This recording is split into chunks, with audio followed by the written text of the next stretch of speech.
morning and good afternoon. Welcome to another episode of Before Coffee. Welcome from the weekend, everyone. It's Mucking Funday, and we've got all the news you might have missed over the weekend because you should not have been doom scrolling. That's the only thing we ask from you. Support anti-AI news and don't doom scroll over the weekend. We've got a couple stories for you here today, so let's get into it. This is the first and only international game show Before Coffee, a father and daughter news podcast where we look up our stories right before the show starts. We just got caffeine in our bodies and we're learning to breathe and speak live on stream. So let's get into those mucking headlines and spin that segue wheel. Today on Mucking Funday, France threatens to lose title of world's most visited country, and Zelensky gives a firm message on Ukraine's Independence Day. Since we hope we are tired, we never understood us. He won't have time. He never understood us, and he won't have time. About Putin. Yeah, about that. Greetings from the United States. It's Monday, and it's time to update the Epstein files as missing Epstein files containing major allegations about Donald Trump are discovered. Yes, that's new. And fears for Mendelsohn investigations. We go to Europe about this. Fears of Mendelsohn investigation as England still doesn't have the Epstein files. Excuse me. Armenia prepares application for EU membership. Pashinyan announces the plans for the country. And in Kazakhstan, the new pro-government party received an overwhelming majority in a weekend election. Yikes. Our hot planet update. Nevada's on fire still. Reno, Nevada, forcing thousands to evacuate from a couple of major cities in that state. And Tesla has 3 million vehicles recalled in China because their door handles are malfunctioning. In my culture news, the Daily Mail is accused of stalking a woman mistaken as White Stripes drummer Meg White because they're already not despicable enough, I guess. What a piece of crap. Anyway, sorry. That's it. And it's National Maryland Day, so woo! I'm gonna celebrate all day long. I'm gonna jump in a barrel of crabs. It is 2026 and Before Coffee.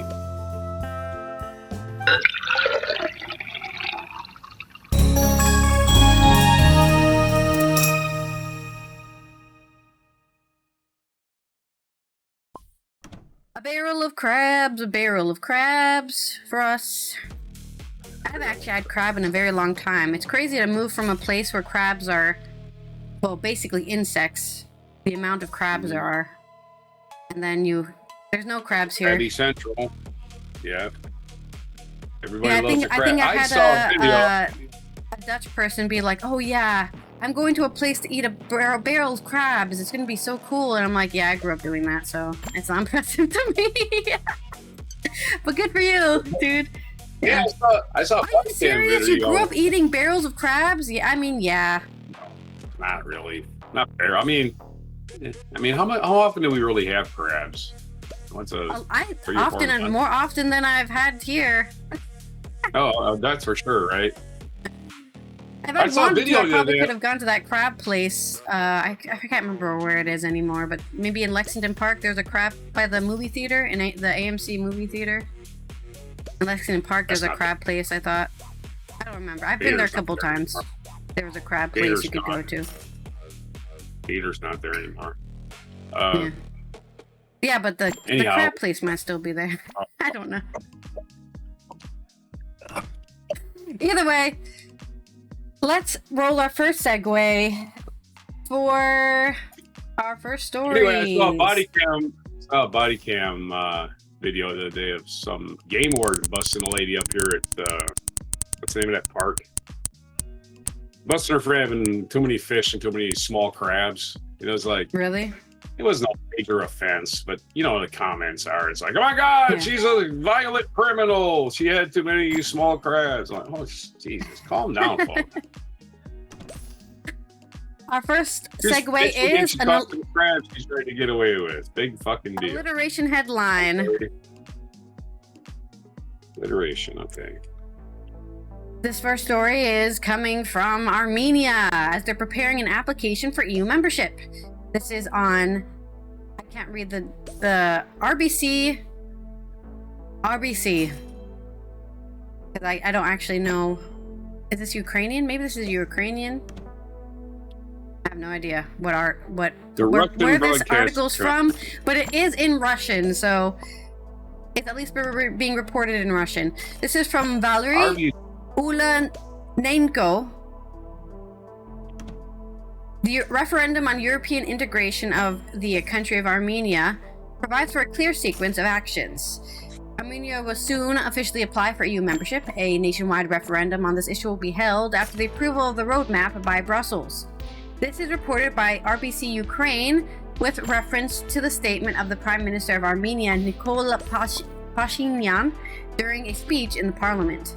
According to the head of Armenian government, the process of European integration requires a voluminous preparatory work, so preparation for the national plebiscites will begin only after passing the mandatory procedural stages. Plebiscite, I've never seen that word used in a sentence. Probably because this is translated from Russian. Plebiscite? A plebiscite is an initiative. A candidate for something. Yeah. Is a vote by which the people of an entire... Yeah, it's basically a referendum. It's the same word. It's a referendum. It's another word for referendum. So once Brussels approves their plans on how they're going to join the EU and what they're going to do and what steps they're going to take to integrate into European society, then the people will vote on if they're actually going to commit to those plans. The Prime Minister stressed that the referendum on the accession to the EU will take place after a clear sequence of actions. First, Yerevan will officially submit an application, after which it will receive a reaction and an assessment from Brussels. Yeah, this looks like a good plan, or this doesn't look like a good plan. Maybe you need to add this stuff in, and then the general roadmap of actions will be agreed. At the same time, the head of government has not yet set a specific deadline for submitting official documents. Pashinyan stressed that the decision on movement to the European Union is made taking into account the foreign policy context in consultations with partners in the EAEU, European, what was it again? European Union and European economic area, I guess. For referendum, Armenia must apply for an official application for EU membership. This is a process that requires a lot of work, and in the near future we'll begin this process, especially listening to the calls of our colleagues in the EAEU, he said. In recent years, Yerevan has consistently deepened cooperation with the European Union against the backdrop of freezing relations with the CSTO bloc, which I don't know what that means. I did not study Eastern Europe. The Collective Security Treaty Organization, which is Russian operated. So yeah, it consists of the post-Soviet states of Armenia, Belarus, Kazakhstan, Kyrgyzstan, and also Russia and Tajikistan. So the Stans, Belarus, and Armenia. And basically, Armenia has decided they no longer want to be part of it. They're not getting any use out of the relationships with it. And I feel like their path towards actual global relevancy is probably through the European Union. Speaking in Parliament, Pashinyan stressed that Armenia does not intend to return to the CSTO in the next 5 years. He also added that he would be very satisfied if the CSTO decided to exclude the country from the bloc. Go ahead, kick us out, we don't care. Earlier, RBC Ukraine wrote that the Kremlin, before the elections, deployed hybrid pressures against Pashinyan, in particular from the ban on the import of Armenian cognac and vegetables to threaten to raise the price of gas 3 times. Hey, you better vote for the right people. We're gonna punish you on the global market. Okay, Russia. More details on the election in Armenia can change the constitutional reforms, the plans of the Russian Federation, and the European integration of the country. So it's a wait. Right now we're doing a wait and see, basically. Wait and see what happens. But hopefully they get accepted, because I I do believe in the European Union and the federalist system that is the economic federalist system that is the EU. I know a lot of people don't, but that's because they're probably getting fed by bots, Russian bots telling them it's not worth it when, you know, of course Russia would say that. They want the EU to break up so they can invade all the countries. Well, NATO exists still to this day, right? So, yeah. Even though Trump's trying to kill it, him and Putin working together, along with the short guy in North Korea. What's his name? Kim Jong-un. That guy. Kim Jong-un. Yeah. I know that's really. I know that's what they have is short guys for leaders in North Korea. That's all. I've always had a short guy, at least in my opinion.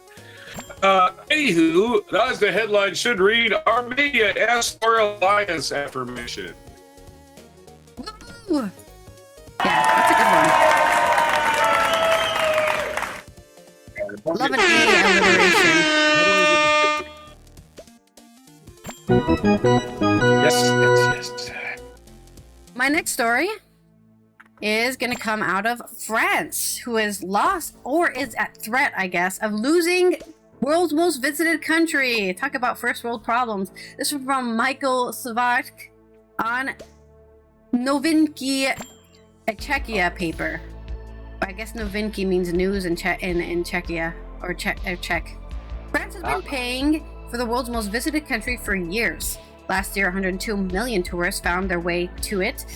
However, according to a new study, it could lose its title by 2040, and Spain is to take its place. This is with 96.8 million tourists in the last year, currently in a silver position. This is the same Spain that started throwing tomatoes at people at cafes because they didn't want any more tourists, but okay. The same Spain that's letting people from Morocco drown. Fuck them. I don't think they're letting them drown. You just can't find them before they drown. It's not like they can post a bunch of lifeguards on the water. I'm sure they're. Anyways, a joint study by Deloitte and Google estimates that about 110 million people will arrive in Spain by 2040, compared to the 5 million fewer in France. This is reported by Euronews. Globally, tourism will continue to grow, with 2.4 billion trips expected to take place in 2040. The largest share, 38% of which Europe will have, is in which more than 362 million people are expected. According to the study, the United States and China will retain their position in the top 5 of the most visited countries, but Italy will fall to 6th place and Mexico will take 5th place. Saudi Arabia, Indonesia, and the United Arab Emirates could then make it to the top 15. The study authors said that the new data was intended to help tourism adapt to future trends. However, this may be a problem for Spain, which is already dealing with the problem of mass tourism. Jose Antonio Doner, the commissioner for sustainable tourism in Barcelona, where over-tourism is the most pressing, recently said that the city does not want more visitors. Maybe start making them go to different cities. Residents of the Balearic Islands are also opposed to mass tourism, especially in Mallorca. Good luck with that. People love going to Mallorca. The situation has been escalating in recent years. In many other places, authorities are taking up many restrictions and calling on visitors not to make life uncomfortable for locals. Yeah, a lot of places are starting to pass tourism taxes. Oh, you're from out of town? 10% more pricing on everything you pay for. In Malaga, for example, it is forbidden to play music out loud in residential neighborhoods. Has that stopped anybody? No, I don't think it has. I know a lot of people were in Mallorca for the eclipse, for example, because that was one of the best places to see the full eclipse. And I saw a lot of pictures being like, "This is from Mallorca. This is from Malaga." Oh, actually, I think Malaga famously had clouds, so they couldn't see it. They couldn't see the solar eclipse. They had clouds. But Mallorca didn't have clouds, so a lot of people were able to see the full eclipse, swimming in the waters under it and stuff. But that's my story. Sorry, it was a bit short. I can keep reading on it about it. I don't know. The internet doesn't want to work. Some damn reason. Let me read some comments from the article, if it'll let me translate it. I was just trying It's to the look up most one popular word. tourist country. What's going on? After the resistance of the French to other cultures, meaning from the point of view of tourism and not immigration. Oh yeah, French people famously going, "Oh, you don't speak French? I'm not going to let you order at the restaurant." Like, okay, good luck ordering anything. I'm not going to speak to you. And the insistence on conversations in their native language are famous. To this disgusting socialist approach to state building, disgusting socialist approach. Well, I guess a Czechian would be anti-socialism. Okay, this person says, I believe there's more beautiful be... places to live in Europe or visit in Europe than France. So they find it very weird that France gets all of this tourism. I would think Germany, because it's cheaper to buy stuff in Germany. We found that out. There are people in the Netherlands who even go to Germany to buy stuff for the week. If they live near the border, they just go to Germany instead. Yeah, we were traveling on that train trip. I was looking for a place to buy clothes. I couldn't buy. Yeah, it's ridiculous. It's expensive. Then we got to Berlin. I was like, shit, I can buy stuff here. All right. We could probably find a thrift shop or something, but yeah. Sorry, with your alliteration. Yeah, we're gonna find a thrift shop. Not in the places we were. Spain sightseeing surges surpassing silly French. I had nothing that starts with an S. So, the silly king. Silly French people. Silly French. Nothing. What are you thinking? Oh, here's the problem with France. What did they get? They got a whole lot of tourism in the last few years to the Olympics and the rugby thing, and that's going to go down naturally, right? Oh, and people say, "Yeah, we went to France 2 summers in a row. That's it. It's hot there. Yeah. Let's go to Spain. It's really hot. Let's go to Spain. There are a lot of people who kind of have a completionist reaction to tourism, right? So like, oh, we've already been. Even Robert's done that, right? He used to go for a winter holiday every year, and then one year they were like, "We're going to France again," and he was like, "I don't really care. I'm not going." We've been to France. We've skied in France in the Alps, the French Alps. I don't care anymore about going to France anymore. So yeah. That's an example of people. Yeah, I'm tired of France, but there's so many places to go in France, right? Like where we went to Paris and we went to Normandy. You know, we saw all the millions of different memorials. So saw the countryside. Ate pizza from a vending machine. Yeah, that was pretty. That was definitely a unique experience. And also, we didn't even go to South France, which is like the great place to go, right? Yeah, we went to coastal France to say, "Can you see England from here? I don't know if we can."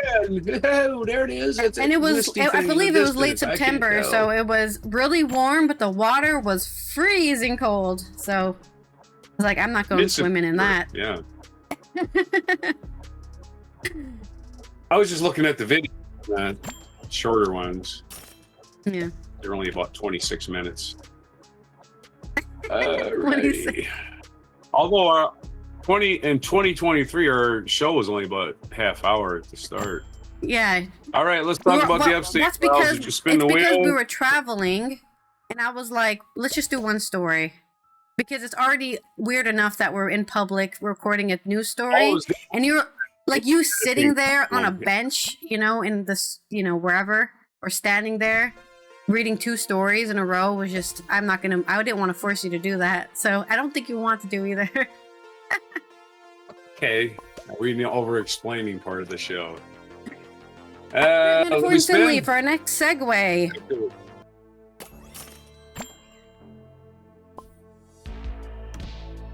All right, let's talk about the Epstein files. We have not updated them Friday, so we're doing Monday because there's an update. Believe it or not, this is from Raw Story, and we have the person, Katie Fang is the person we got this thank for this because she's the one that's filing all of these lawsuits. Rawstory.com, missing Epstein files containing major allegations against Trump are discovered, and Alexander Willis has a story. supposed FBI files that have previously been referred to as missing or recently discovered, sitting on an online document sharing platform. Files that former MSNBC host Katie Fang said Saturday contained allegations of sexual abuse committed by Stinky the Clown, old Diaper Donnie, back before when he was just a lowly scumbag oligarch, against a 13 and 15-year-old victim, a 13 to 15-year-old victim, it's one person, I guess, according to a report published. So he abused her a child. Back in February, the Justice Department announced it was investigating claims that it withheld the secret select trove of files against Jeffrey Epstein. This is the most obvious thing in the universe, by the way. They're only protecting Trump. That's the person they're protecting, nobody else. They don't care about protecting Leon Black or any of the other clowns, right? The DOJ had justified withholding some of the files and described them as duplicative of material already turned over. So what? So what? It's duplicative. Turn it over. I don't think the law said don't turn over duplicates. I don't think that was part of it. Anyway, that characterization had since come under scrutiny because it's not a justification at all. A growing number of critics increasingly point to the trove of 37 pages of FBI handwritten notes taken during a 2019 interview with Jane Doe number 4, a South Carolina woman who accused Trump and Epstein of sexual and physical abuse beginning when she was 13. Just think about what you were doing when you were 13. This girl's getting abused by this piece of shit, Trump. Mm-hmm. The woman was interviewed for 4 separate times by the FBI, was found credible by the agency, according to the DOJ source who spoke with Miami Herald, while some details of her account has been verified. Her specific allegations against Trump remain unsubstantiated. Of course, you're covering them up. That's why they're unsubstantiated. And Trump is not being criminally investigated because, yeah, he appointed everybody that could investigate him, and everybody that was about to investigate him got fired. This ain't really complicated. Why did they gotta say this actually in the story? He's not being investigated for any wrongdoing. It's released Epstein. Shut the fuck up. Stop that. Stop it. Stop trying to kiss Trump's ass. Stop it. Stop it. He's not being investigated for wrongdoing. What is that? What is that? Why is that necessary? The missing 37 pages were aggressively pursued by investigators, including Fang, whose ongoing lawsuit against the DOJ specifically sought the release of said pages. Why does she have to file a lawsuit? There's a law that says they have to do it. There should be no lawsuit necessary. Alongside of trove of foreign language documents related to Epstein, she wants to get the release of these foreign language documents. Let me translate them. This week, however, New York-based writer Amy Gabrielle appeared to have uncovered an online archive containing some of the sought-after FBI files. Writer and data researcher Rye Howard Stone picked up where Gabrielle left off, and a detailed write-up published on his Substack Saturday revealed the alleged source of the mysterious upload. Kayleen Deese, a journalist with the conservative outlet The Washington Examiner. Wow, that's interesting. She's a right-wing fascist paper. Publication, what do you want to call it? The Washington Examiner published a report written by Deese on March 7th titled What's Missing from the Epstein Files. But according to Howard Stone, Deese had quietly released 22 pages of the missing 37 on Scribd. That's the online document sharing platform. Just one day before, those pages will go unnoticed by major media outlets for months. Oh my. Okay, so this is good stuff on them. That meant that for the last 5 months, anyone with internet access could have the notes, which had Jane Doe's 4's real name all over them. Holy shit! Hell! We didn't even redact her name. Oh my lord. As well as significant biographical details and the names of childhood friends and family members, so she could. Oh my lord, this stuff's been online this whole time. Said she could, who she said could corroborate elements of her story, all of which she gave to the FBI in confidence, all of which DOJ had redacted, Howard Stone wrote. But Deese, who regularly publishes articles in a favorable conservative gloss, in other words, she's a fascist, was part of a small select group of people that DOJ brass secretly decided were, unlike the public and members of Congress, able to be trusted with these allegedly duplicative, ultra-sensitive files, entirely unredacted. Howard Stone claimed that's the last name of this person, not the whole name, claimed that while Deese took the files down shortly after, he contacted the Washington Examiner. Editor Deese had also shared additional FBI handwritten notes on one random person who had discovered the post. We found that person who shared these text message exchanges with Deese, Howard Stone wrote. Fang was contacted for comment on this revelation and told Howard Stone that the timing of the discovery, at least of these unredacted handwritten notes, was interesting and also undetermined the DOJ's rationale for withholding them. They had no rationale. They're protecting Trump. That's what it is. There was also remains an open question as to the authenticity of these published notes. The question could be readily answered if the FBI would just comply with the Epstein Files Transparency Act and release the notes they've been legally required to do, Fang said. Regardless, what these notes do show is that they are not duplicative as of the FBI's 302s. 302s are the little follow-up interviews, follow-up notes. I guess that's what they are. As Blanche has asserted that they clearly contain sexual abuse and physical abuse committed by Donald Trump with a victim who was 13 to 15 years old at the time, so the Trump DOJ has no incentive to release them. Again, they're covering up, active cover-up. It's illegal. Everybody involved needs to go to prison for a long, long time. Long time. They need to go to prison until all the Epstein victims are little old ladies. That's what they all should be. Because this is crime, and covering up a crime is also a crime. And as they say, the cover-up, again, is what gets people put in jail. What people get put in jail in Watergate for. The cover-up. You can't get people for the crimes because of whatever statute of limitations, but you can get them for trying to hide them. We got evidence against Trump that's being suppressed, and the news media don't care. Let's talk about something else. Don't even care. They don't even care. Well, let's have us a accurate metaphor while I talk about Epstein again. The files are like a velvet rope around a crime scene, lifted for those invited patrons. We're not allowed to read them because we're not on the list. Computers like it. Only the people who are in the Epstein files are allowed to read them. That's what I think. Like the computer. Yeah, computers like the computer, except it's really slow. You pause. I start to talk, and then you start talking. All right. Your next story.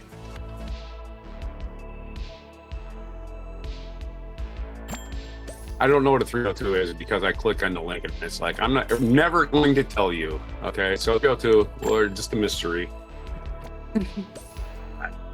Independence.co.uk has the story about another idiot in the Epstein files being covered up for. Amy Claire Martin, this Mendelsohn guy who is always contacting Epstein for some reason, even though I'm an ambassador, I need to contact them for sexual favors. I don't know. The Amy Claire Martin from Independent UK. Fears are growing for the police to make an investigation into whether Lord Peter Mendelsohn, he's a lord, is he? He's special. His shit don't stink. Shared confidential information with pedophile billionaire Jeffrey Epstein. I'm so glad we don't have lords in this country.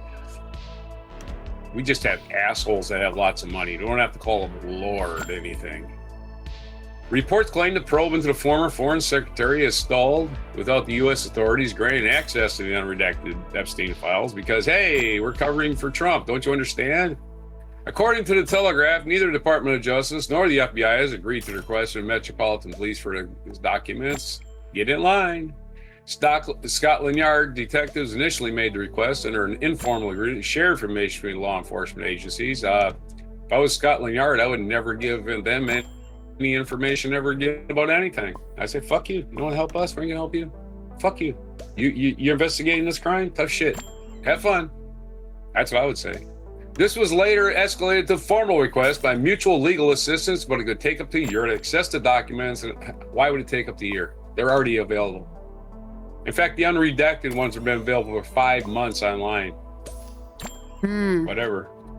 Later escalated to formal request for mutual legal assistance, but it could take up to a year. The Met is investigating claims that the Met, I guess, is some police organization in Metropolitan Police. Yeah, Metropolitan Police in London, I guess. The Met is investigating the labor Funday, Grandy, G-R-A-N-D, 2 E's at the end. I don't know what that meant. Passed on market-sensitive He passed on market-sensitive information to Epstein during his time as business secretary. And the 72-year-old who was sacked from his post of ambassador last year, ambassador to the U.S., and resigned from the House of Lords. Hey, a lot of damn jobs, don't you? I'm the House of Lords, I'm the ambassador. Shit. And he's a perv. He was arrested on suspicion of misconduct in public office on 23 February. His properties were searched. It came several weeks after DOJ released 3 million documents relating to the late billionaire on 30 January. However, some information in the exchanges has been redacted to protect victims and avoid jeopardizing ongoing investigation. The arrest followed a tip-off from Sir Lindsay Hoyle, the Commons Speaker, whatever that is, and that Lord Mandelson, can we stop calling him Lord? What's his first name? Freaking this Lord shit.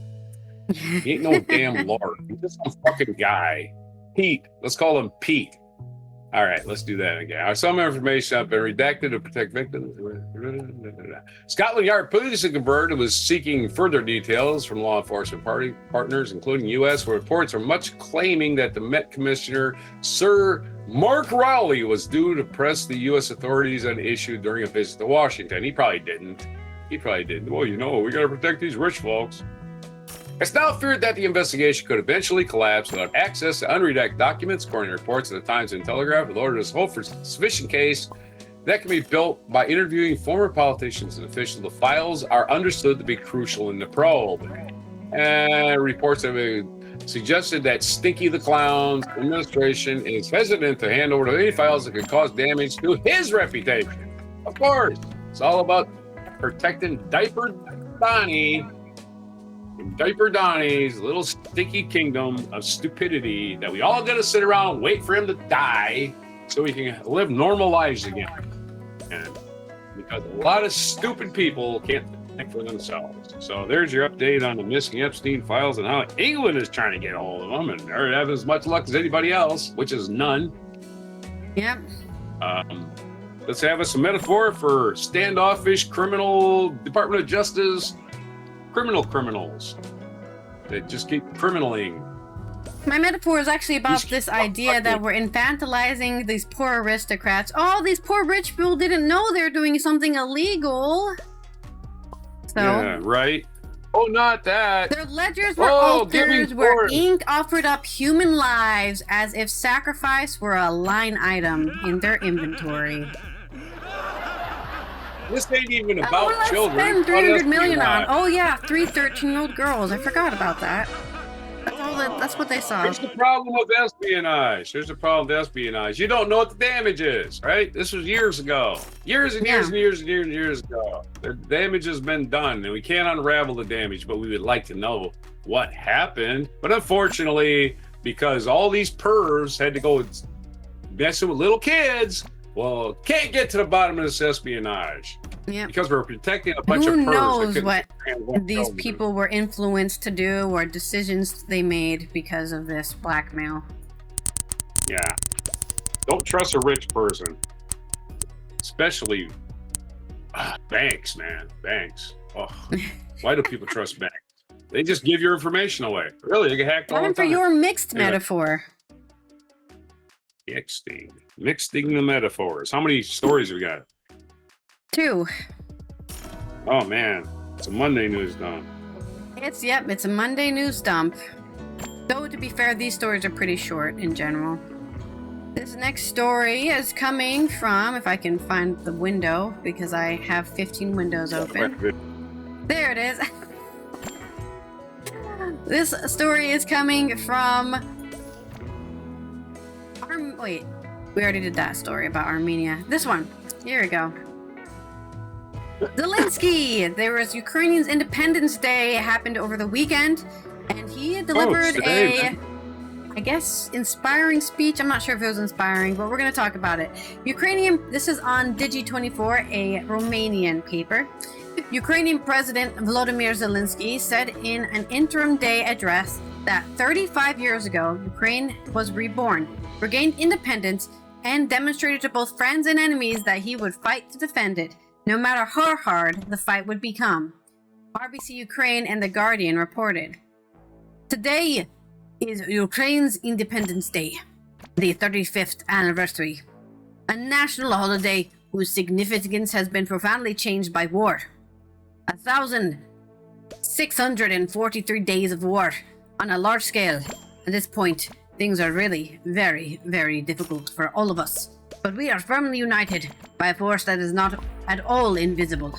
It is the force of our common circle. We support each other. We have no doubts about those next to us, and we believe in all Ukrainians.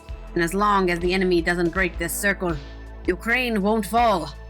We will achieve peace and win, Zelensky said. The Kyiv leader claimed that Vladimir Putin has committed a fundamental mistake in all of his plans for Ukraine. Russia has assessed Ukraine's resources, reserves, and military equipment, but has not taken into account the most important factor, its people, which are the highest value of an independent Ukraine. The country is made up of people who take responsibility, do not want Russia's presence here, and fights every day for peace and independence. Putin hopes we are tired, but we know that he is mortal. He never understood us. Now he won't have time to do it. You wanted to take all of Ukraine, all our land. Instead, you lost your oil refineries, your fleet, your profits, the whole generation you sent into the grinder. You want to delete us from the map. Now you are absent from the international agenda of future civilization. For 27 years, the head of Russia has been talking about greatness, while the Russians are queuing for gasoline. The Russians consider us a younger brother, but life proved that we are strangers to them. Everything pertains to our character. Everything that makes the Ukrainians Ukrainian are foreign to them. They don't understand what it means when hundreds of thousands of volunteers leave to defend their homeland. And when someone who was previously a teacher, entrepreneur, or farmer becomes a soldier, the Ukrainian leader said. Zelensky stressed that during a large-scale war, there are no minor contributions, and every achievement of Ukrainians can trigger thousands of chain reactions across the country. I thank all of those who have worked in these 4 years and continue to work in manufacturing facilities and strengthen our defense industry. This is our pride, but doesn't blind us. We see what Putin is doing and what he is after. A solution to his ballistic terror must be found, and this strategy of his must not be successful.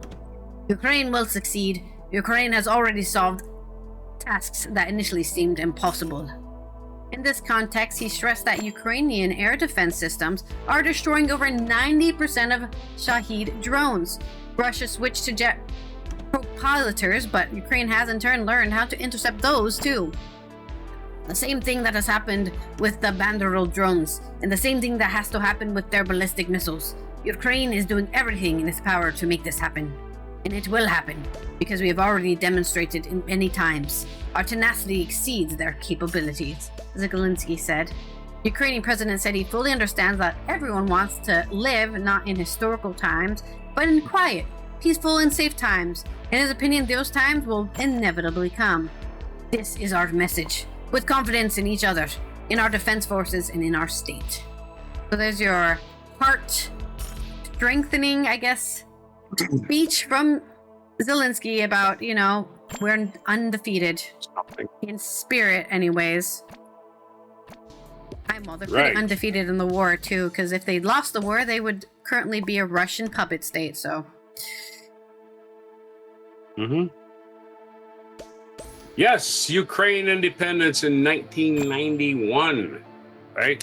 Of course, Ukraine Independence Day just proves, as your mixed metaphor, just proves you can build a better mousetrap, but 3 blind mice will rob you blind while you're not looking. Anyways, exactly. That's a Putin. Yeah. This is a great one.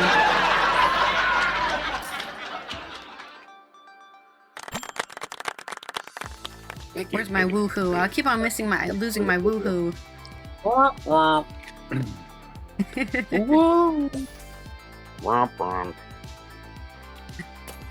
I can't find it. Where is it? Maybe it's the cheaper one. Oh, here it is. It's right here. Woohoo! There we go. There's our woohoo. All right, my next story is from Kazakhstan, one of the countries part of the CSTO, which we talked about in the Armenia story.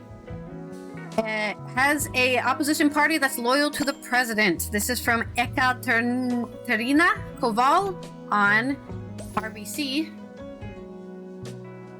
Once again, the pro-government party Adile received an overwhelming majority in the early parliamentary elections over the weekend in Kazakhstan, according to exit polls. The result will strengthen the power of President Kassym-Jomart Tokayev in the largest economy in Central Asia. This is reported by RBC Ukraine with reference to Reuters. According to 3 different exit polls published by state media of Kazakhstan, the Adile party scored from 70% to 72% of the vote for the turnout of more than 74%. That's really high turnout and really high majority. 4 small opposition parties also won seats in parliament, although they are also considered loyal to Tokayev. So basically Tokayev wins out. What does this mean? The Adelaide Party was created this year by the president's closest advisors, and it quickly swallowed up the former ruling party Amanat. The victory of the Adelaide is expected to deepen Tokayev's control over the country at the expense of figures closer to his predecessor, Nursultan Nazarbayev. Who is Tokayev? A former Soviet diplomat and UN official, Tokayev has led to the largest economy in Central Asia since 2019, supporting warm relations with the West, Russia, and China. Extraordinary elections were set after the adoption of a new constitution this year, which turns the bicameral parliament into a unicameral one. What does that mean? I don't know, because I don't have a political science degree, so let's look that up real quick. Unicameralism is the type of legislature consisting of one house or assembly that legislates and votes as one. So instead of having a Congress and a representatives, you just have one. Most democracies have a bicameral one. I know the Netherlands has one. You have the House of Lords and the House of Parliament for the House of Commons. Sorry, for the UK. Here it's the first room and the second room, and so they're the opposite of that. They only have one room. Kazakhstan Supreme Court ruled last month that a new constitution allows Tokayev to run for a new 7-year term. That's not suspicious at all. Tokayev came to power as an elected successor to the founder of independent Kazakhstan, Nazarbayev, who headed the country from 1991 to 2019.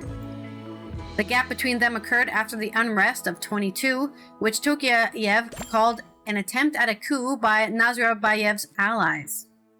Voting in Astana, Tokayev told reporters that it was too early to say whether he will run for a new term.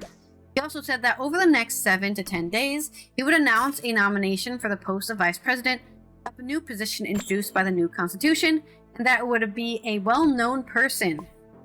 They really just flipped their entire country upside down, but yet again, they're a very new democracy, right? 1991. So it's not really that uncalled for. Kazakhstan's position towards Ukraine and Russia has raised great attention in recent months. In May, the country refused to comply with the decision of the court, which allowed to recover from the Russian Gazprom $1.4 billion in favor of the Ukrainian Naftogaz. So they basically the government refused to comply with their own courts, which said that they needed to use money. They needed to buy gas from Ukraine over Russia. In July, President Tokayev, at personal meeting with Putin, advised to freeze the war against Ukraine and return to the terms of the Istanbul talks in 22.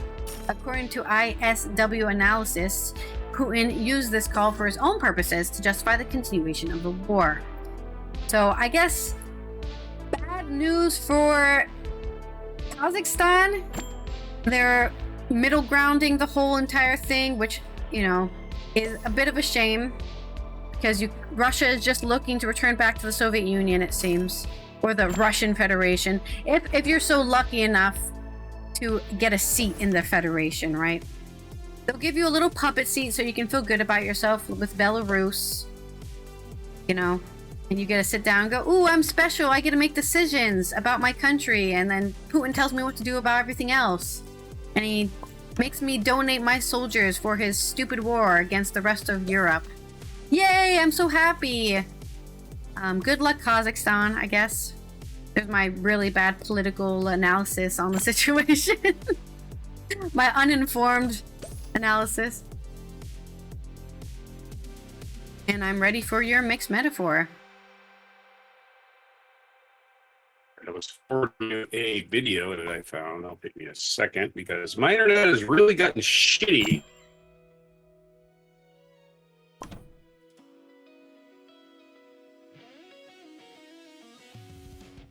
Yeah, Sid, I can see that now. You're basically freeze framed.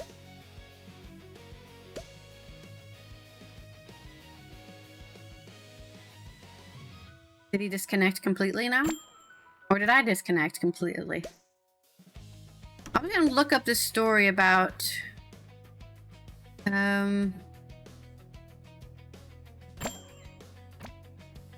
okay, so maybe I got this wrong. Actually, it sounds like the president of Kazakhstan asked for Putin to stop the war in Ukraine. Reminder that I'm reading this article translated from Russian, so the translation is unreliable as yeah, here's a story from, what was this? Actually, it might have been earlier. Yeah, it might have been in July. Yeah, it was in July. The president of Kazakhstan was asking, hey, can you please stop attacking Ukraine? It's a waste of time. But Russia basically used this call to go against any of that. I'm there. Hello. My shitty internet. Are you there? I think I'm back. You have your mixed metaphor? Things on my. I do. Yes, mixed metaphor. Let me try to figure out what it was here. Yes, a high turnout election in a close race just proves that people are like crabs, all over the place until you give them a common enemy. You fool! Actually, like crabs are working against each other unless you give them a common enemy. And that's like, yeah, famously cuttlefish eat each other. If you put them in a barrel. Crabs do that too. Crabs will eat each other. Yeah. If you put crabs in you put one crab in a freaking big tub. I'm getting out, but you put 50 crabs in a tub. Every time one of them is just about to get out, the other one will pull them back in. You're not getting out of here. You're not. What a disappointment. You're going to stay here in this. Yeah, you're going to stay in that boiling water with the rest of us. Yep. Let's have a spin on almost into a video. But that's why my internet probably locked up. I tried to send you a video. Hey, loading the video took up too much space. All right, time for me to give you some mixed metaphors. Right on. Okay, I finally sent you the video, so there you go. It has to do with our favorite scientist and our favorite scientist and the fact that one of the things on today's national are things that happened in history, this day in history. So what do we spin? Because I wasn't paying attention. Mixed metaphor. Same thing again. All right, so our last little segment, we're going to talk about this day in history. All the way back. Oh, we don't go back too far. I don't think we do. Oh, yeah, we all went back to 410. Yeah, triple digits. Alaric, the chief of the Visigoths and his army, sacked Rome, which was not easy. An event that symbolizes the decline of Western Roman Empire. Yeah, it's about the end. 410 AD was the time when the rest happened to Rome to send people here all the time. They stopped sending them. 1572, the massacre of St. Bartholomew's Day, plotted by Catherine de Medici against the French Huguenots, was carried out by the Roman Catholic nobles and other citizens. Oh, good old days when the Catholics suited up and went to war for some reason. Yeah, about, what was it about? Oh, you believe in the wrong invisible man. You're worshiping the invisible man the wrong way. We got the special way of worshiping him. We're the special people. Don't you understand? 1803, Irish revolutionary James Napper Candy died in France. He was a popular hero memorialized in the Irish ballad The Wearing of the Green. So there you go. He's an Irish revolutionary. Died in France, probably an expatriate because he couldn't go back because the king was going to end him, beheaded or whatever they did back in 1803 in England. 1814, during the War of 1812, British forces captured. What? Why are we doing this day in history? Oh, I didn't do my second story yet. Yeah. Sorry, I was looking at the video, so I was distracted. But yeah, we shouldn't be doing this day in history yet. We can end the show early. At least I get It's Monday. Okay. It's Monday. Reset. Okay. Have a say. What's your next story? Oh yeah, I haven't got my second stories yet. Okay, gotcha. Yeah.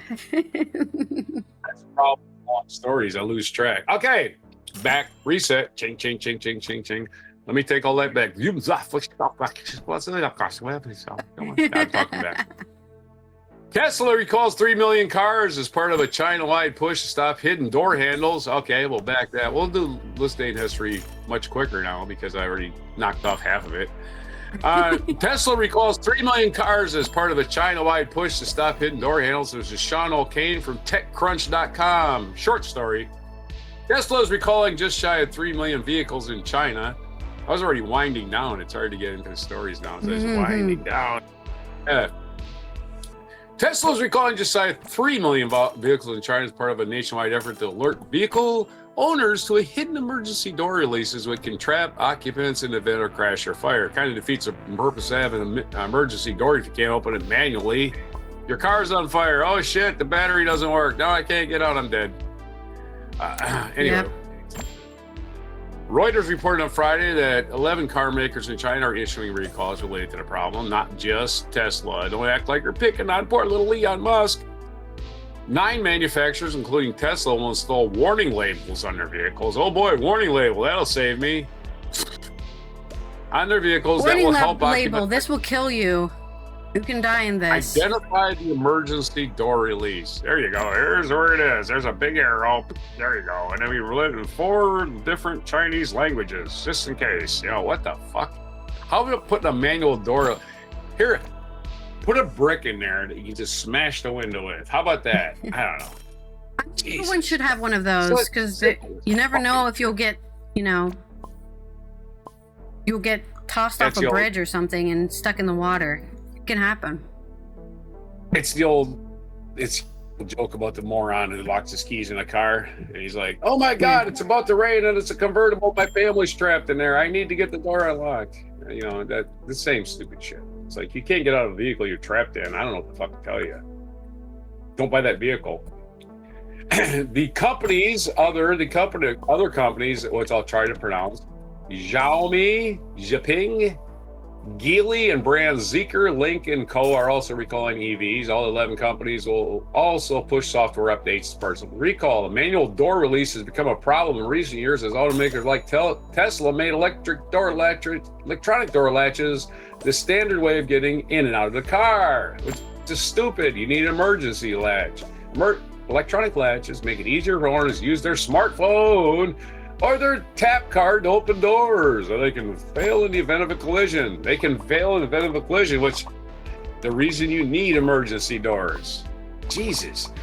Automakers that use how is that even legal, really? Automakers that use electronic latches typically install a manual handle that can be used in the event of emergency, but those often tucked away in unexpected places where you can't find them, hidden behind door panels.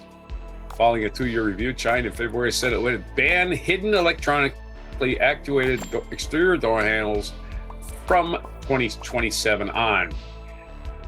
Late last year, the U.S. top automotive safety regulator opened an investigation into Tesla's door latching system after Bloomberg reporting put a spotlight on the issue. It has nothing to do with the spotlight on the car. I hate when they do that. I was like, wait, there's a spotlight issue? Wait, never mind. They're using metaphors to talk about things they shouldn't use. Anyway, they should use a spotlight when you're talking about a car. It makes it sound like there's a spotlight issue. That's what it looks like to me. The agency is also looking at creating a new rule that could change the safety requirements of such systems. In other words, Tesla thinking their fancy little door latches are special because we're special, but we don't have to make manual ones. And yeah, we got a manual one and we're going to hide it on you. And China's saying, not so fast to everybody that's doing this crap. Yeah. Makes me not want to buy an electric car if I can't get out of my car in an accident. It's on fire and I can't leave. Oh my God, I'm going to burn to death. Or die of smoke inhalation and then burn to death. Or whatever. You have to die twice. That's the story. All right, my mixed metaphor is Teslas are a malfunctioning lighthouse that swallows your keys and your will to live. I lost that. And I'm still paying for this thing. It's tormenting me. And it The just worst took off thing, driving I think the by worst thing that's itself. ever happened My car just left on to its own. technology is this idea of aesthetics over usability, right? It doesn't look pretty to have a handle there that says pull for an emergency. It's like, who cares if it looks pretty? People are dying. That's the hill you're gonna die on, literally. Die on a hill of, I wanted my car to look cool, so I didn't put in the emergency brake. Don't you understand these corporations' stock prices have to go up and up and up? They can't go down. Understand that? That's the most important thing in the world is the stock price of the company. Nothing else matters. Gee, Sadly. you'd think they would take care about your safety? Not when there's profits to be They had. should, though. Can't your stock price go down if it's like 50,000 people died in a Tesla today? Well, if we had government regulations in this country, because China probably has better ones than we do now. PressDemocrat.com has another story about fires. Fast-moving wildfire amid shifting winds. Associated Press in Reno, Nevada, another place that's on fire this summer. Out of control is not a good sign, not a good term for anything, especially a fire. Unless you're Regis Philbin, he used to say that all the time. I'm out of control. John Raby, Jeff Brook, and John Seaward have the story from Associated Press. Takes three of them. An out-of-control wildfire jumped over fire trucks and made it difficult for crews to reach hotspots, destroyed homes in northwest Reno, Nevada on Sunday. Stop building homes in the desert, folks. There's no water. Stop it. Go live somewhere where it has climate, instead of just, oh shit, my yard's on fire again this summer. Shifting winds challenged firefighters to try to bring it under control, and authorities urged some 90,000 people to evacuate. Of course, this is very close to Lake Tahoe, sorry, on the California border. At least 6 people, 3 first responders and 3 civilians were injured. Officials said their fire was human caused, but did not provide details unless they reached a conclusion, whether it was intentionally set or accidentally. Human caused, yeah, they want to charge anybody until they get to the point of the origin. You know if it's human caused, if there was an accelerant used, that's usually what they typically decide was human caused. Oh, he accidentally kept the campfire going. You're not going to see accelerants used in it, like gasoline or whatever, or kerosene, anything that burns. A hawk fire began Saturday and grew more than 23 square miles, and it spread Sunday across Peavine Peak, an area of Humboldt Toyabe National Forest, and I use that word forest advisedly. These are very not tree-like forests; they're like cactus-like forests, where rugged foothills are ringed by homes and businesses near the California state line. There was zero containment. Some 42,000 residents have been ordered evacuated. That's a lot of damn people. That's almost as big as Spokane's evacuation a couple weeks ago. These are going to get worse. We had one in Los Angeles, so fires aren't going to stop.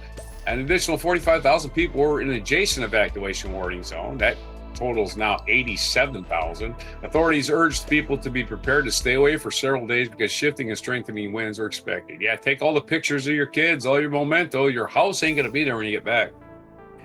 Please get out if you can right now. Washoe County Sheriff Darren Balam said on Sunday evening update, crews said observed stream fire behavior. Gusts push flames through dry brush. Over the next 12 hours, the fire is expected to continue to monitor high-intensity runs of pockets of dense fields.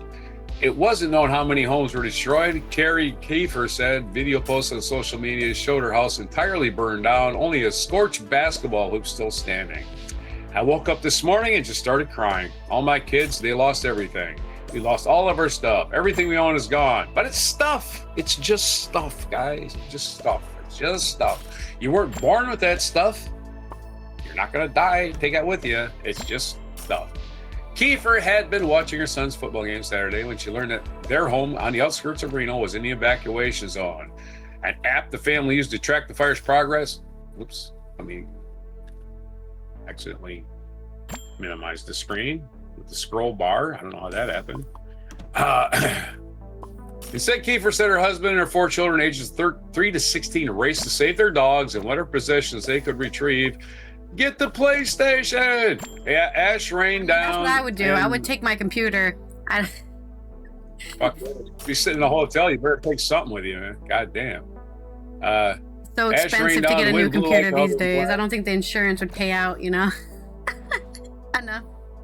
Well, yeah, the insurance will pay your hotel stay, but they won't pay you for your new. Yeah, they will pay if you got property insurance. Insurance pay for it.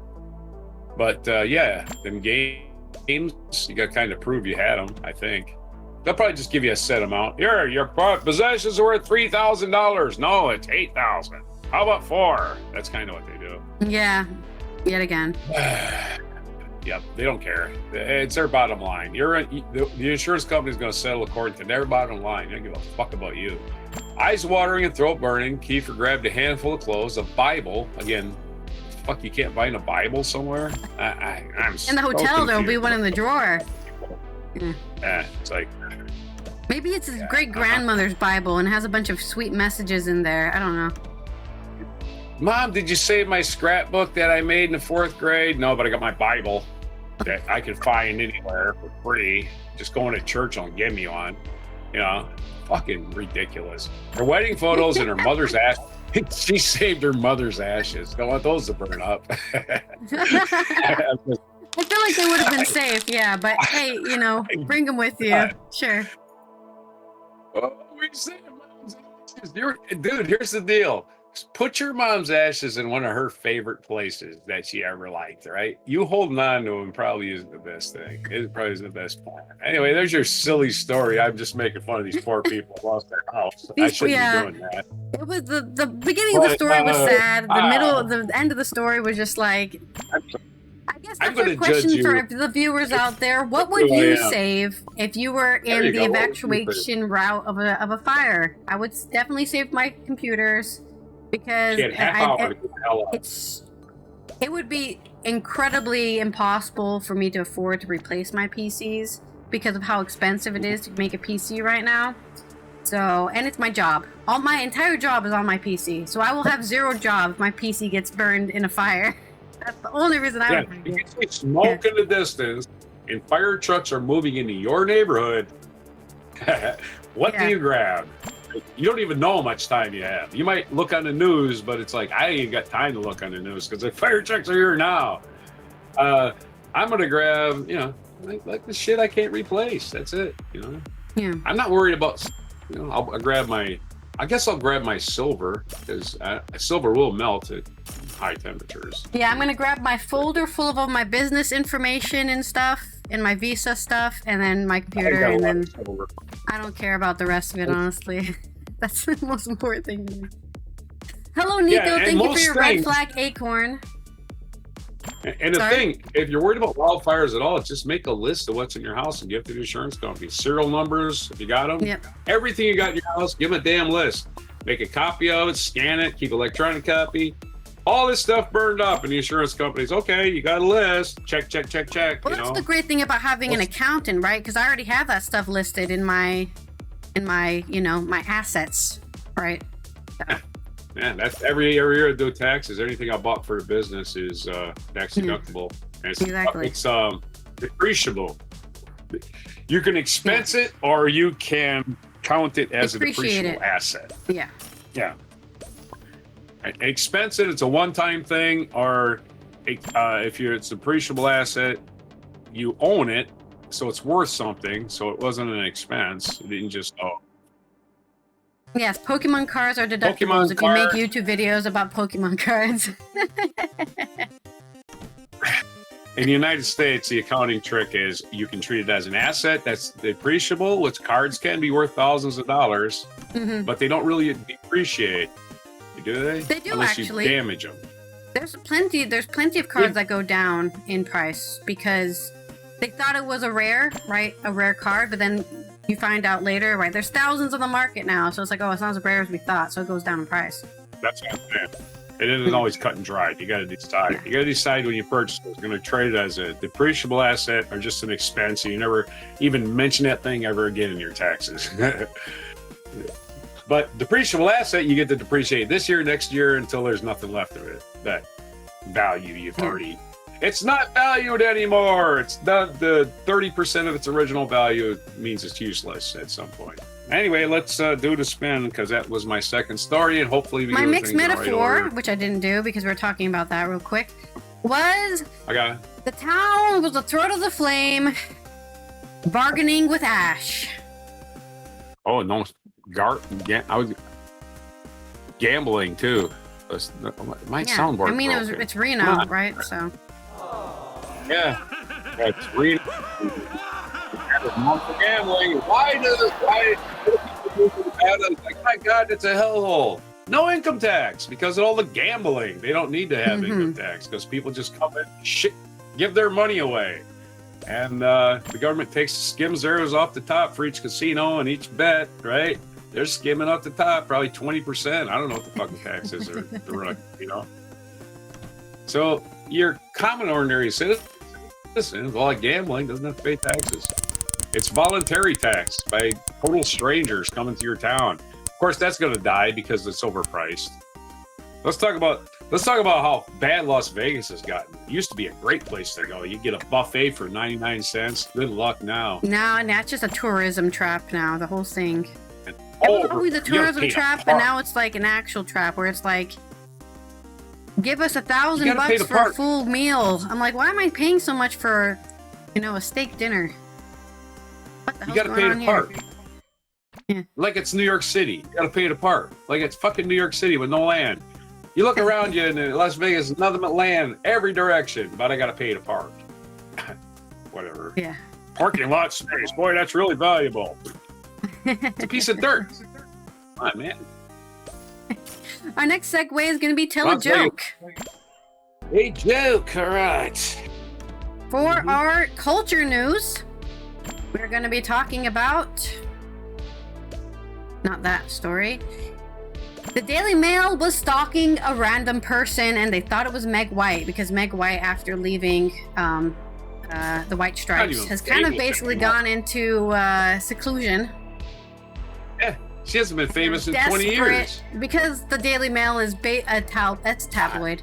They're desperate for news about what the hell she's doing, like it matters, like it affects any of us.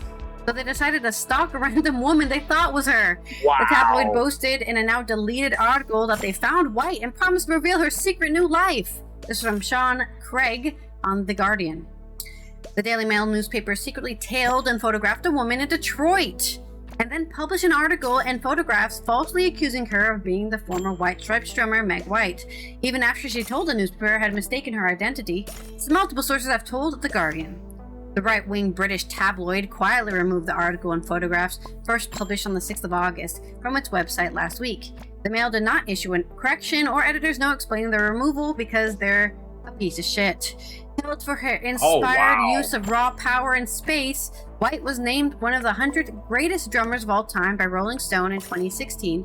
Since the White Stripes disbanded in 2011, she has lived as a private citizen in the band's Michigan home city, eschewing all media appearances and public events.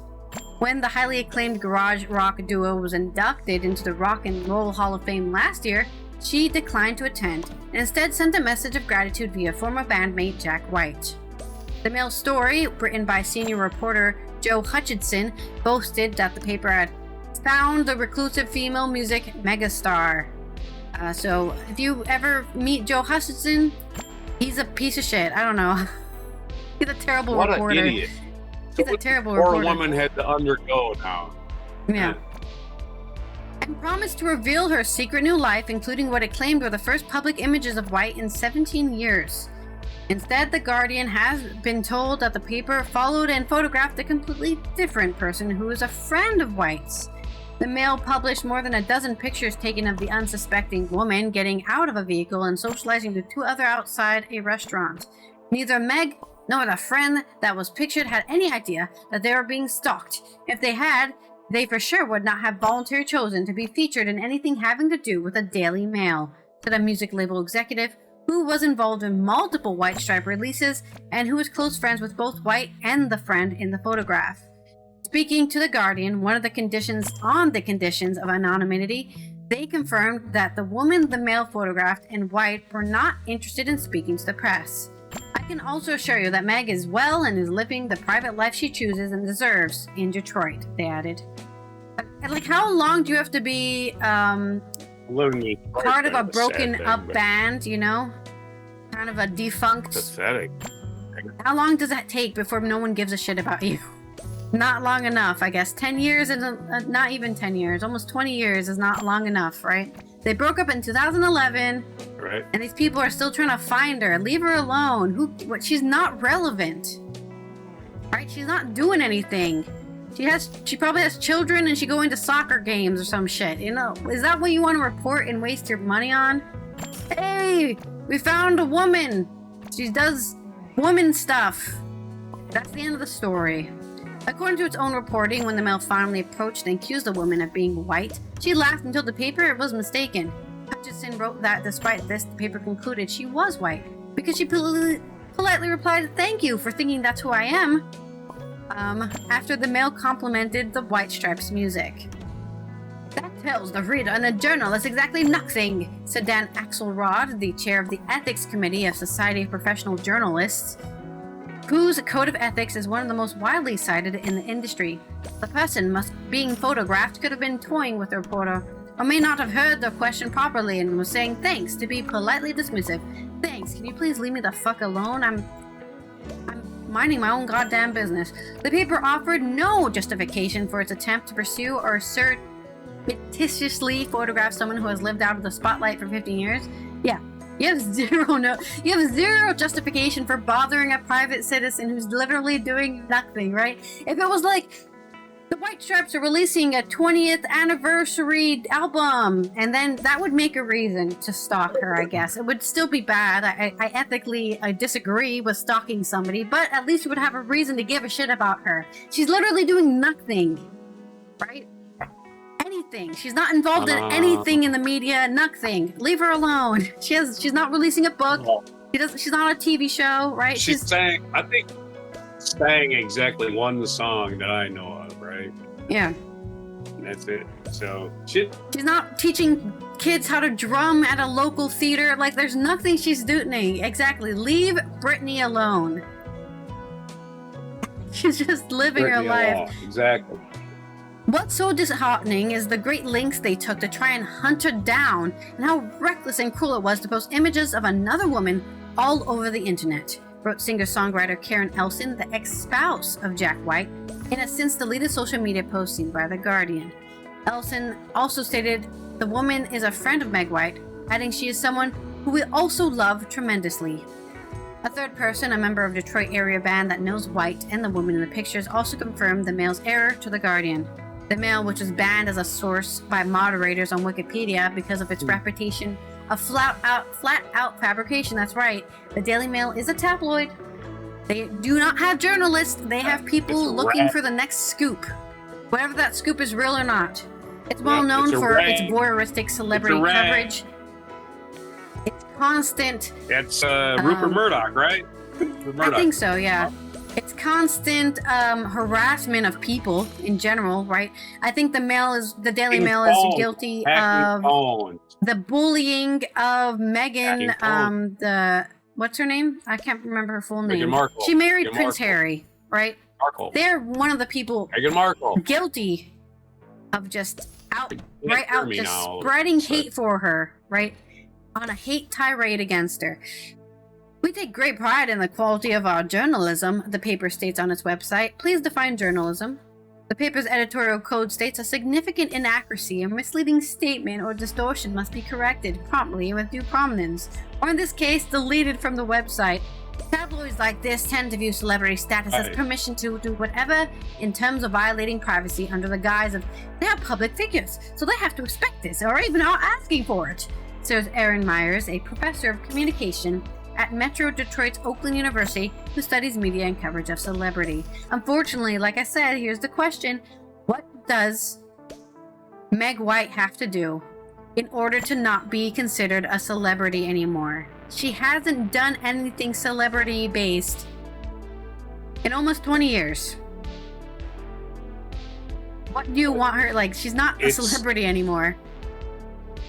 Maybe this guy thinks he's really a man or some shit. It's just, who are you fucking people? What is your life for you? It's like, the fact that a private citizen got caught up in all this should merit, at the very least, correction, if not a full apology, she added. But I don't think that fits in with the bulldog sort of approach to reporting, so instead they just bury it. The Daily Mail and Hutchinson did not reply for multiple requests for comments because they're cowards. Axel Rude said, while celebrity and gossip reporting gets stereotyped as inherently unethical, frivolous, and even inhumane, tabloid reporting can be ethical and substantive. Just look at how the National Enquirer exposed John Edwards' extramarital affair.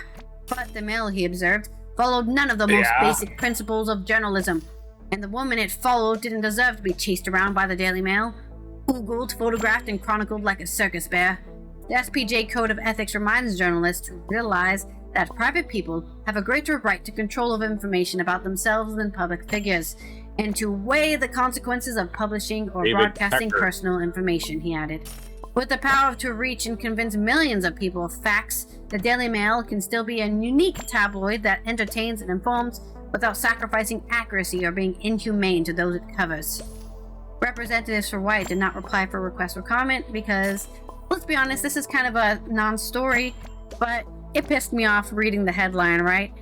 Woman gets freaking stalked by the Daily Mail, and they are too cowardly to say sorry or bad. She sues them. Yeah, I would sue. I hope she sues them. It's probably some legal thing they can hide in England behind, right? Nico wishes he was a circus bear. I'm not sure. I guess it would be easier than being a human.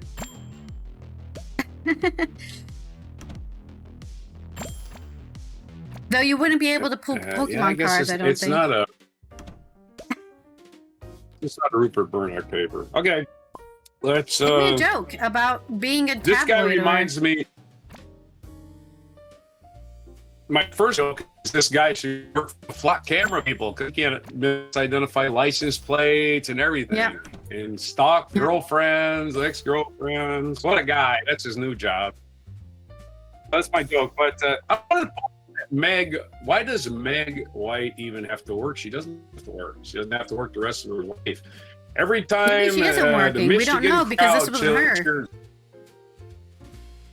No, I'm saying she doesn't. Well, the reason she doesn't have to be a drummer, right? She gets writing credit on all the songs that White Stripes did. Like Jack White never wrote the songs, but she gets writing credit because without I don't have a band, right? Which is what all bands should do. Think about it, right? But they get these publishing agreements behind the backs of the rest of the band, and the rest of the band resents it for the rest of the time they're together. And hey, I helped write that song. Okay, well, put your name on it then. I don't know. And bands like Rush just said written by Rush. So White Stripes does the same thing. So every time the Michigan crowd chants Seven Nation Army, they got to issue a check, royalty check, goes to Meg White. Meg White gets half the royalties. You do one little dun dun dun dun dun dun. It's over for you. Yeah. Anyway, and my other joke is, as I was making a joke, why this guy should go work for the Flock Camera people. So I decided to rewrite the lyrics to one of the White Stripes songs, and the song is "Fell in Love with." I changed the name of this song to "Started Stalking a Girl." And so here we go. I started stalking a girl. It was over several months and almost discreetly. She wasn't Can't read your own handwriting.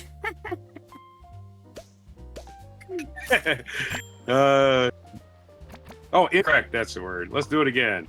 Started stalking a girl over several months, almost discreetly. She was the incorrect girl, but these flock camera videos can be so misleading. Anyway. Started stalking a girl. Anyway, started out with it. It just won't. I write so fast because I'm thoughts leaving my head. I better write this down. What did I write?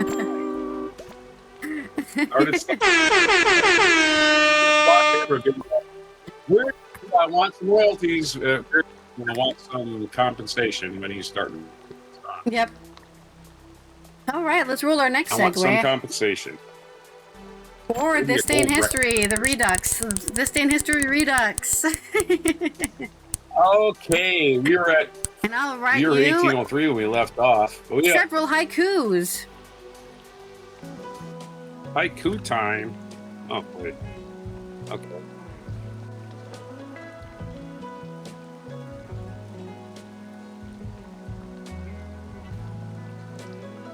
Okay, I'm just making a new entry.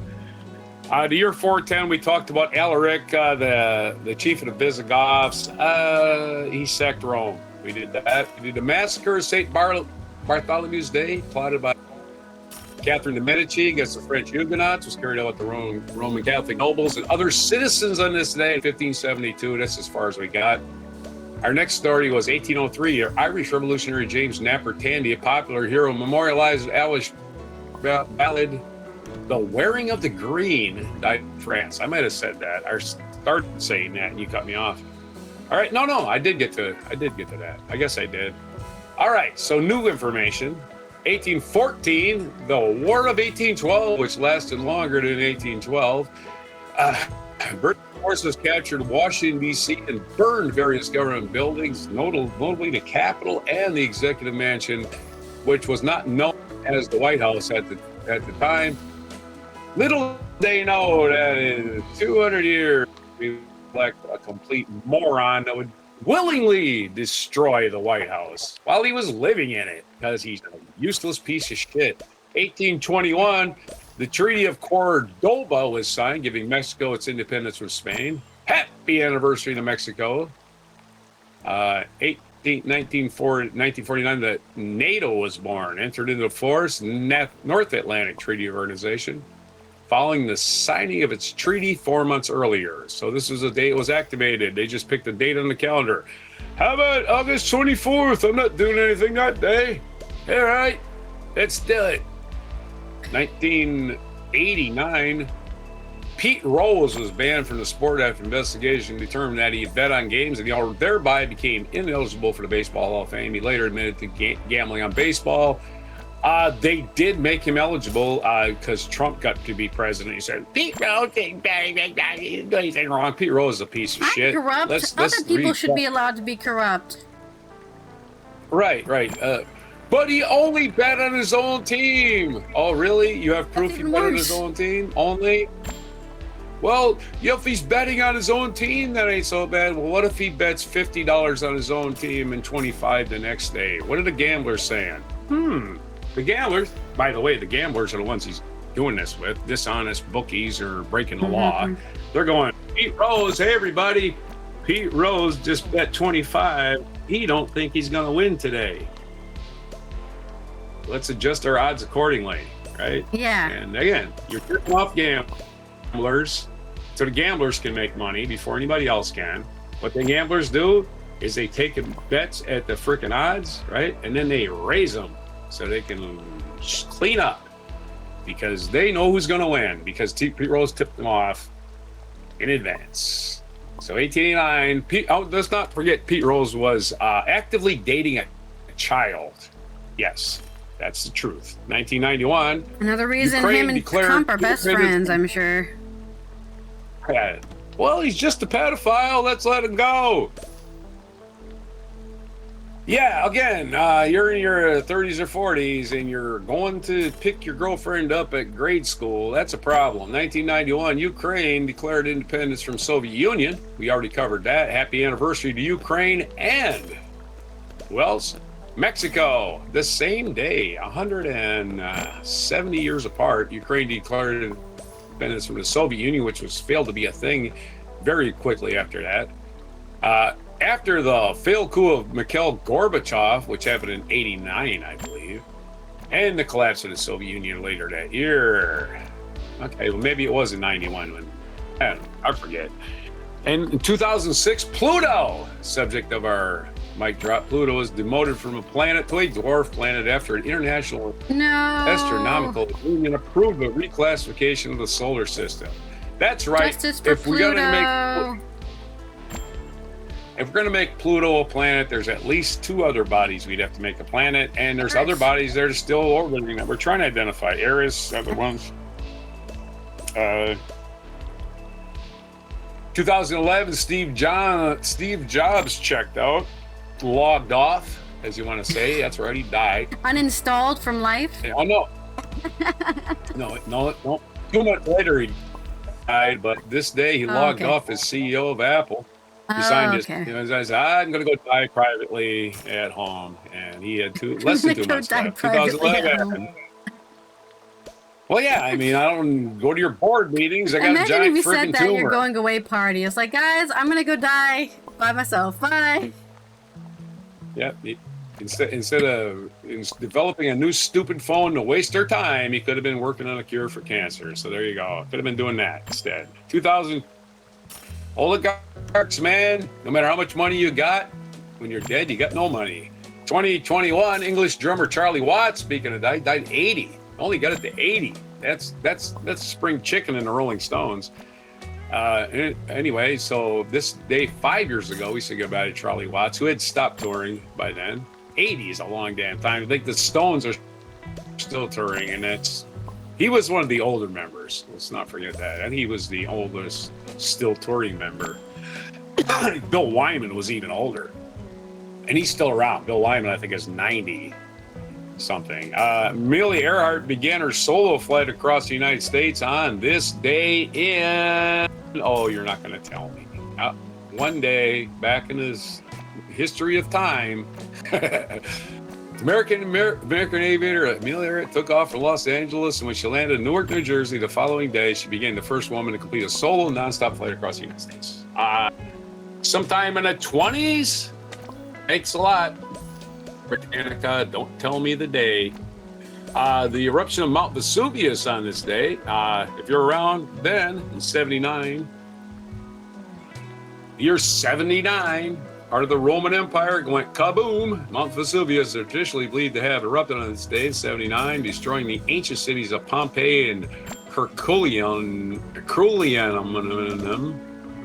the city named after Hercules. The evacuation of these cities in Pompeii, the evacuation of cities in the mid-18th century, the excavations, of these cities about 300 years ago, 250 years ago, precipitated a modern science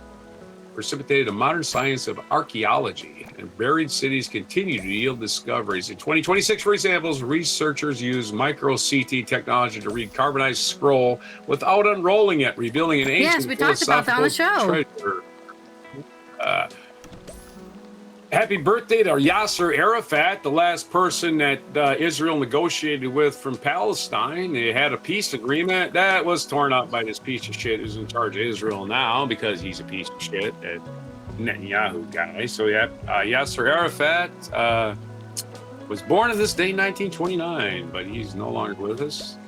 He was the chairman of the Palestinian Liberation Organization and co-winner of the 1994 Nobel Peace Prize. And they're like, he was a terrorist, blah, blah, blah, blah. Yeah, well, the Jewish Israelis were considered terrorists when they first moved there. So let's stop with the terrorism nonsense. You're all terrorists. How about that? They're other birthdays terrorizing us with their global crimes. Yeah. We're victims. Oh, we're such victims. Okay, we're such victims. Stop killing people, assholes. All right, other birthdays today. Let's see if we can grab some names. here I've heard of. I don't know these names. None of these names. Dave Chappelle turning 53. Happy birthday. Filmmaker Ava DuVernay. DuVernay. 54. News broadcaster David Gregory One of turning my 56. favorite directors. Actor Marley. Who? Ava DuVernay. That's how you say her name. Okie doke. Actor Marley Matlin, sorry. I know her. She's deaf. She was a Children of Lesser God. She won an Oscar. I think she's the only deaf person who won an Oscar. She's turned 61 today. Congratulations. Happy birthday. Video game designer. Well, she's probably the only person that doesn't speak a word that won an Oscar, like in the whole movie. Video game designer Hideo Kojima in 1963. So she's turned 63. Kojima, the masterpiece, the cinematic mastermind behind making weird-ass stories. Woohoo! Really. Music actor David Koechner was in, I guess, The Office, bald guy. I think he was a Daily Show for a while, too. The bald guy. Happy birthday, he's turned 64. I'm the bald Political guy. commentator Major Garrett, born in turning 64. Actor Jared Harris, turning 65. Don't know what it is. Hall of Fame baseball player Cal Ripken Jr. There's a picture of him. Why do they take pictures of people when it looks like they're taking a shit? I have no idea, but there's a picture of him. And he's looking That's into the hilarious. sun, obviously. Probably some Hall of Fame ceremony where they have those outdoors where everybody gets sunburned while listening to speeches. Let's drag these old retired players out in the sun and get them sunstroke. That's a thing. Makes no fucking sense. Actor Steve Guttenberg, the guy in the police academy movies, among other things. Wasn't he in Jurassic Park too? Maybe, I don't know. Age 68 for Steve Guttenberg. Actor Stephen Fry, age 69. We know him. Just moving along here. Actor Ann Archer turning 79. Writer Paul Coelho turning 79. Wrestling entrepreneur piece of shit Vince McMahon turning 81. How that guy's still clinging to life, I don't know. Don't forget, Vince McMahon has covered up all the steroid abuse in that organization for years and years and years. People dropping dead in their 40s from brain cancer and shit. Yep. Vince Suspicious, McMahon huh? standing on a pile of money built on dead bodies. Fuck Vince McMahon. 81 he gets to be. I hope he has very few days left. Writer A.S. Bryant, born in 1936. We did Yasser Arafat. We did, writer Jorge Luis Borges, born in 1899. Those are all the birthdays. That's all the crap I'm going to talk about there. It's National Peach Pie Day, National Waffle Day. Peach pie, National Waffle Day. I'll have some waffles. I do have some blueberry waffle mix, so maybe I'll make some waffles. I'm not good at making waffles. I always fuck it up. National Maryland Day, National Self First Day. If you want to look that up, that's cool. But I don't know what self first means. Maybe I'll look it up. So those are your days, your Monday, your long, your technical gifts, just me reading the stories out of order, all of that fun stuff, and about to have a haiku. All right. Self First Day is Monday. Go ahead, sorry. Yeah, okay. Sorry, continue what you're saying. Okay. Tell me about Self First. Oh yeah, Self First Day is the annual observance serves as a powerful reminder the prioritizing your physical, mental, and emotional health is not a luxury or a source of guilt. So basically, think of yourself first, right?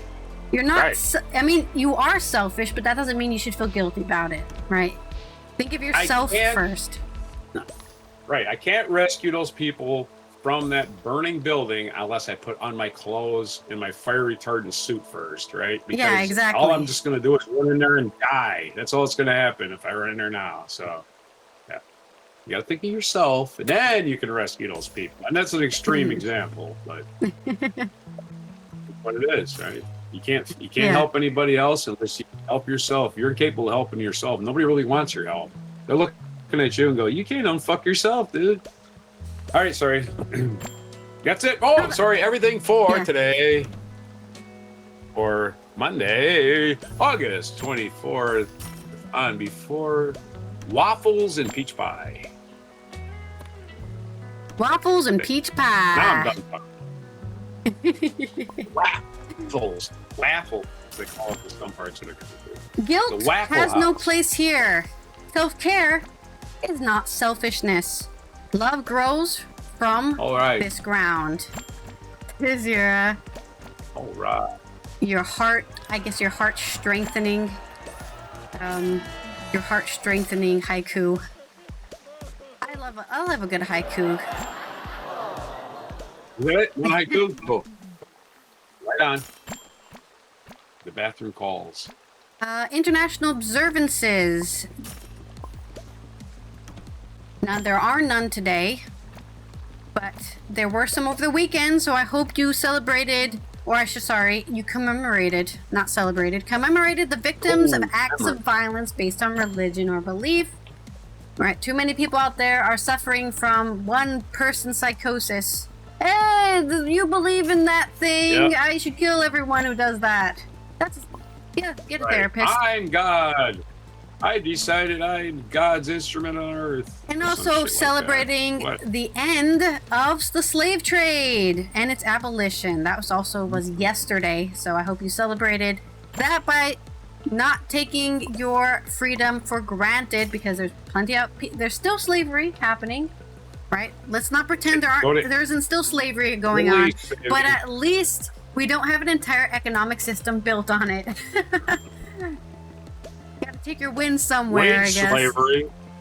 Wage slavery, that's what our system's built on. Wage theft, really. Yep, it's true. Prisons are also Stealing slavery. your time. Yeah. Hiring You're also slaves having to 15 children mortgage. and hiring them all as a barn hands is also slavery, in my opinion. Slave to the grind is slavery. Yep. So we had to invent a term for it. Slave to the Touchdown grind. and That's who you glory. are. In Newark, it greets her bold spirit and first light upon wings of Amelia. There's another haiku for you. Oh, jeez. Oh, somebody else ordered a haiku? Yeah. And that's all I have to say today. And that's all we have to say. I think we've had enough. Yeah, this is almost a 3-hour recording, so we're done. Yeah, Thank you everyone who was here time. today for Mucking Funday. We will be back tomorrow for Tuesdays. Wait, Good Tuesday, that's what it's called. I already forgot myself. This has been Allison here from the Netherlands, Roger from the East Coast of the US. If you're not already, please follow us on Before Coffee Podcast and subscribe, because that number goes up the more we get shared on the algorithms and the more people can support anti-AI news, because we're real people with our bad opinions and not being able to even speak. So, we're real. Support real people doing real shit. Right. And thank you to all our Before Coffee supporters who are supporting us on Patreon. Here is our mic drop moment. I think Justice for in the Pluto! visual above my head, we have what I call the terrestrial just a planets. These cold are the rock planets in that have space. surfaces you can walk on: Mercury, Venus, Earth, and Mars. The moon is also Just an ice shown cube. there, It's just a cute little ice which cube. looks quite small, but something to know about our moon is that it's one of the largest moons in the solar system. Even Yeah, if you look at most of the Saturn's moons, for of example, Jupiter they're and little Saturn pebbles. And that's not are just because dwarfed Saturn's by big. the size of our moon. We have an actually little uncommonly pebbles. large moon relative They have hundreds to of us, moons. in spite of how small that looks. If you So got the point I moons wanna of make Saturn, here and is they could orbit the Pluto, moon. People, we have history here with Pluto in this institution. Back in 2000, when we opened the Rose Center for See the Earth size and of Space, Earth, the size we were of the kind of moon, the first the out of size the of Pluto. box to Yeah. reassociate Pluto's identity from the company of planets to the icy, the dirty ice balls in the outer solar system, the Kuiper Belt. But this is a And great the example of grass how types. we you were grow up learning raked over the something coals and you by get the press alienated, saying, right? When they especially decide, little kids, hey, say, third that's angry, not true anymore. That's pissed not the off third scientific graders theory anymore. saying, You're like, what? how could you No. possibly, just because it's small, How could the the scientists how could you lie do to that? And me? they're thinking Didn't that change size anything. was an issue.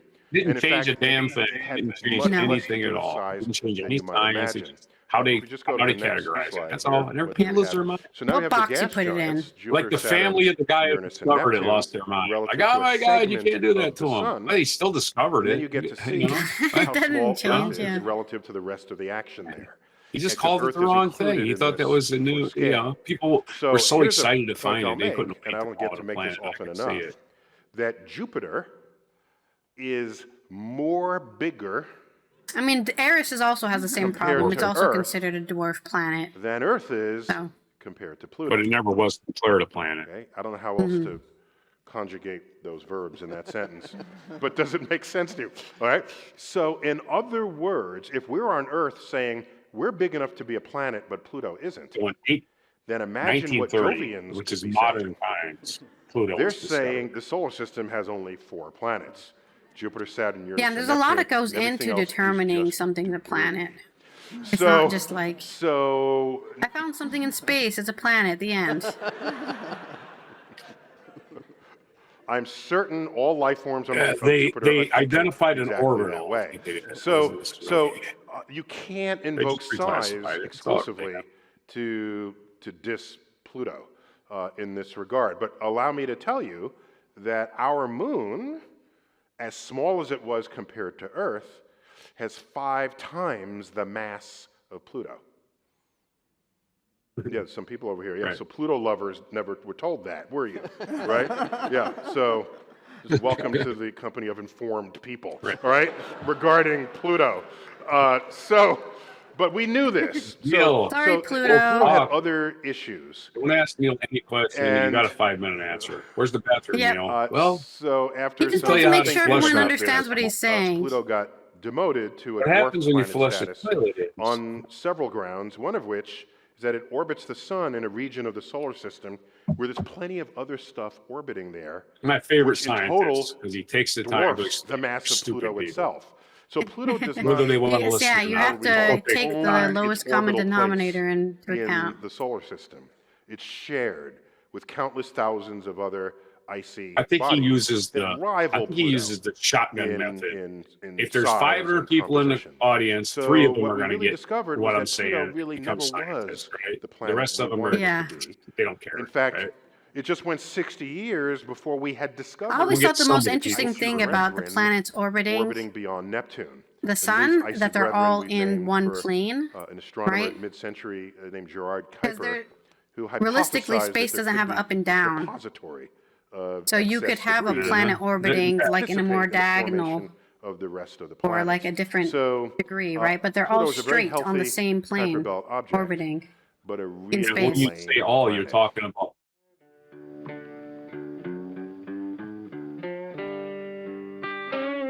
Be sure to hit the like, subscribe, and notify buttons, and follow our other channels, Toxic Alley, History of Gravy, and Scratchy Old Records.